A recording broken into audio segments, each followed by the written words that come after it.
Coba bayangin ya, kalian orang yang hobinya traveling nih. Kalian suka datang ke tempat-tempat eksotis di Indonesia, ke Banda Neira, Wakatobi, Sumba, Mentawai, dan lain sebagainya. Tapi, ada satu tempat yang belum pernah kalian datengin, yaitu di Raja Ampat. Melihat keindahan flora dan faunanya, bikin kalian makin penasaran buat datang ke sana. Akhirnya mulailah kalian kumpulin uang selama berbulan-bulan, 100.000, 200.000, 300.000, sampai akhirnya kekumpul. Tapi waktu kalian mau pesen travelnya, tiba-tiba muncul berita kalau Raja Ampat dijadikan lahan tambang nikel seluas 6.000 hektar. Nah, melihat hal itu, kalian jadinya kecewa dan memutuskan untuk batal datang ke sana. Yang tadinya uang kalian itu harusnya muter di Raja Ampat, jadinya batal gara-gara kalian nggak jadi ke sana. Itu baru 1 orang. Gimana kalau ada 10 orang? Atau 50 orang? Gimana kalau ada 100 orang wisatawan asing yang harusnya uangnya masuk ke Indonesia, jadinya batal gara-gara ada tambang? Mungkin dari kalian ada yang mikir, "Bang, itu kan tambang, dia juga bisa menghasilkan devisa buat Indonesia. Apalagi di masa depan tuh, semuanya butuh baterai buat kendaraan listrik." Kalau kalian ada yang nanya gitu, udah jelas nih, berarti ada konflik dari segi ekonomi. Emang betul, gue setuju kalau tambang juga menghasilkan untuk negara. Tapi ya nggak harus di Raja Ampat. Kenapa? Karena wilayah ini udah jadi ekonomi yang udah jelas berkelanjutan. Ibaratnya kayak hidup lu udah enak nih. Lu punya rumah, punya tempat tinggal untuk sustain jangka panjang. Tapi sayangnya, lu nggak punya motor. Nggak enak, kemana-mana jalan kaki atau naik ojol. Akhirnya lu jual deh tuh rumah. Terus uangnya buat beli motor sama beli mobil. Ya emang betul, jadinya lu gak kecapean. Kemana-mana enak, gak kehujanan, gak kepanasan. Tapi kalau rumah itu bisa lu wariskan turun-temurun. Bisa dinikmatin sama anak cucu kalian. Nah, itu yang terjadi soal Raja Ampat. Mereka menukar ekonomi jangka panjang demi sesuatu yang sifatnya bisa habis. Bikin zona pertambangan di daerah ini tuh bukan cuma ngerusak alam, Pak, tapi juga ngorbanin ekonomi berkelanjutan. Karena ekowisata yang ada di sana adalah contoh nyata ekonomi jangka panjang. Nah, kalau dijaga dengan benar, Raja Ampat itu bisa jadi daya tahan ekonomi yang baik buat Indonesia. Lihat Bali contohnya. Bali itu benar-benar salah satu investasi pariwisata terbaik yang kita punya. Mereka bisa menarik wisatawan asing dan uang mereka muter di Indonesia. Pariwisata di Bali itu bertahan berpuluh-puluh tahun loh, Pak. Dari kita kecil atau bahkan dari bapak kita kecil. Di samping itu, karena banyaknya wisatawan di sana, akhirnya terbuka tuh 19 juta lapangan pekerjaan. Ya nggak tahu ya. Ya bisa aja kurang, bisa aja lebih gitu. Intinya ada potensi lapangan pekerjaan yang baik. Lewat resortnya, tour guide, kuliner lokal, pengrajin, seniman, transportasi, fotografer, pokoknya banyak lah. Nah, kalau kita lihat di Raja Ampat, ini kita coba imajinasi ekstrimnya aja ya. Pertama, pemerintah memberikan izin untuk mendirikan tambang di sana. Dari tambang itu akhirnya ada pencemaran, entah itu udara, tanah, ataupun lautnya. Turis-turis yang merasakan dampaknya akhirnya kapok buat datang ke sana. Nah, dengan berkurangnya turis, otomatis pendapatan fasilitas di sana juga menurun. Yang tadinya punya penginapan, jajanan lokal, transportasi umum, akhirnya terpaksa harus tutup karena ya sepi pengunjung. Sedangkan kalau tambang, industri mereka itu kebanyakan padat modal dan padat mesin. Artinya investasi mereka itu lebih ke alat-alat berat, teknologi, dan infrastruktur. Jadi nggak terlalu invest di sumber daya manusia lah. Beda sama ekowisata kayak Raja Ampat. Mereka lebih butuh padat karya buat pemandu wisata, merawat alam, nyediain makanan, akomodasi, transportasi, dan ya lain sebagainya itulah. Dan nggak cuma itu, Pak. Bikin tambang di Raja Ampat nggak cuma ngancurin alam dan sumber daya manusia di sana, tapi juga udah istilahnya ya, mengencingi lah, anjay, mengencingi, menodai hukum di Indonesia. Karena menurut Undang-Undang Nomor 1 Tahun 2014 tentang pengelolaan wilayah pesisir dan pulau-pulau kecil, kawasan kecil dan konservasi itu harusnya nggak boleh ditambang. Buat Bapak Ibu pemerintah, siapa tahu ke-skip ya, coba kita baca sama-sama nih. Pertama, kita lihat dulu di pasal 1 nomor 3 nih, biar kita ngerti sama konteksnya. Pulau kecil adalah pulau dengan luas lebih kecil atau sama dengan 2000 km persegi atau 200.000 hektar, beserta kesatuan ekosistemnya. Kalau kita lihat luas Pulau Gak, pulau yang jadi zona tambang itu ya, luasnya cuma 6.000 hektar, berarti masuk ke kategori pulau kecil.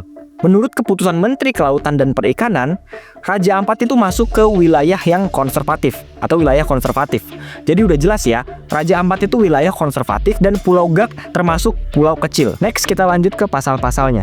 Pasal 23, pemanfaatan pulau-pulau kecil dan perairan di sekitarnya dilakukan berdasarkan kesatuan ekologis dan ekonomi secara menyeluruh dan terpadu dengan pulau besar di dekatnya.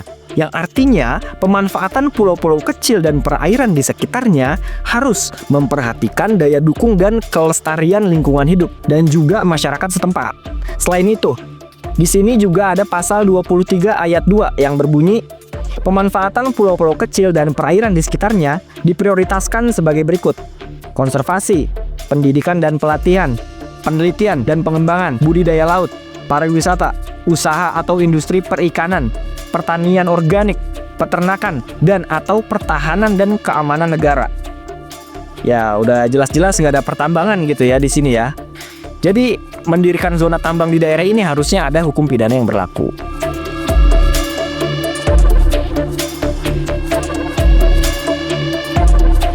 Nah, selain menodai lingkungan dan menodai hukum di Indonesia, mendirikan tambang di sini juga bikin malu nama Indonesia di mata dunia. Ya, kenapa begitu?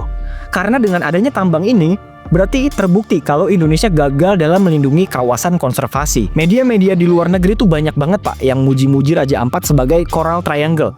Yang artinya wilayah ini punya keanekaragaman laut yang tinggi di dunia. Kayak terumbu karang, ikan karang, biota laut, dan lain sebagainya.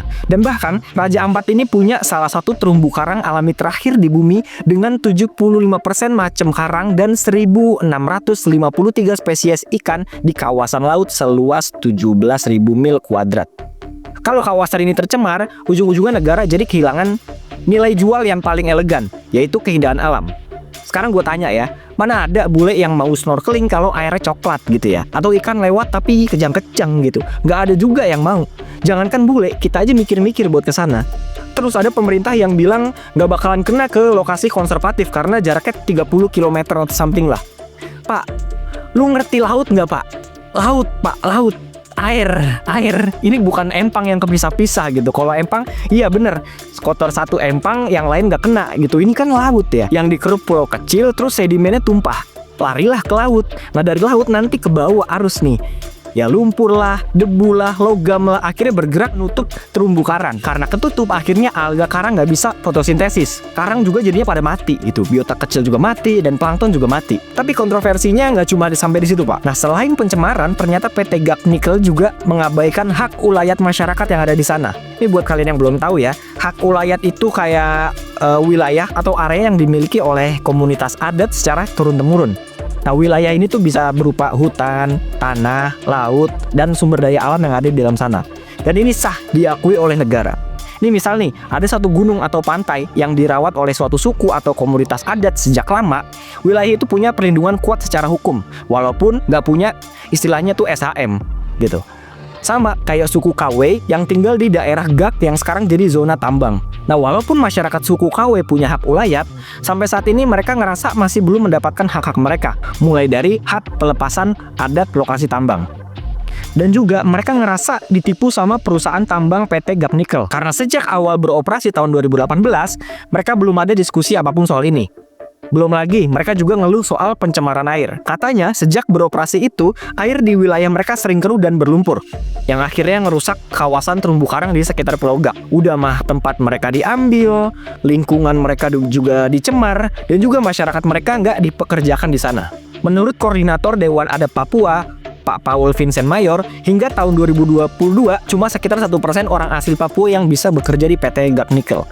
Upaya beliau itu sebenarnya udah berjalan dari tahun 2017, Pak. Tapi sampai sekarang, atau seenggaknya artikel ini dibuat ya, masih belum ada kejelasan soal kewajiban perusahaan untuk melibatkan warga lokal dalam proyek tambang di Pulau Gak ini. Jadi sebenarnya gue setuju nih, adanya tambang di Indonesia. Tapi masalahnya nggak harus di Raja Ampat. Maksain tambang di wilayah ini tuh justru malah mengorbankan suatu bentuk ekonomi yang sifatnya berkelanjutan. Kenapa gue peduli sama hal ini? Karena gue nggak mau kedepannya pemerintah semena-mena ngasih izin tambang lagi di tempat-tempat yang justru punya nilai jual ekologis di Indonesia. Kalau kita nggak aware, bisa aja nanti kejadian di Sumba, Mentawai, Wakatobi, atau Banda Neira. Karena kalau kata Timothy Ronald, negara kita ini cuma bergantung sama sumber daya yang ekstraktif. Makanya nggak pinter-pinter gitu. Ya intinya kita lihat aja deh gimana kedepannya tentang masalah ini. Apakah pemerintah bisa menindak secara tegas kalau benar terbukti adanya pelanggaran yang dilakukan ya? Ataukah ini cuma jadi isu yang lewat gitu aja kayak yang sebelum-sebelumnya? Ya kan kita sering dicekokin sama isu-isu yang bikin kita sampai gumoh gitu ya. Ya kelanjutannya tiba-tiba hilang gitu aja. Dan ya udahlah, cukup sekian dari gua. Semoga video ini bermanfaat. Kalau kalian suka boleh like dan juga subscribe. Atau kalau kalian nggak setuju boleh tulis aja di kolom komen biar kita bisa berdiskusi. Gua Pratama Prasetya pamit. Mohon maaf jika ada kesalahan kata dan perilaku gua. See you on the next one.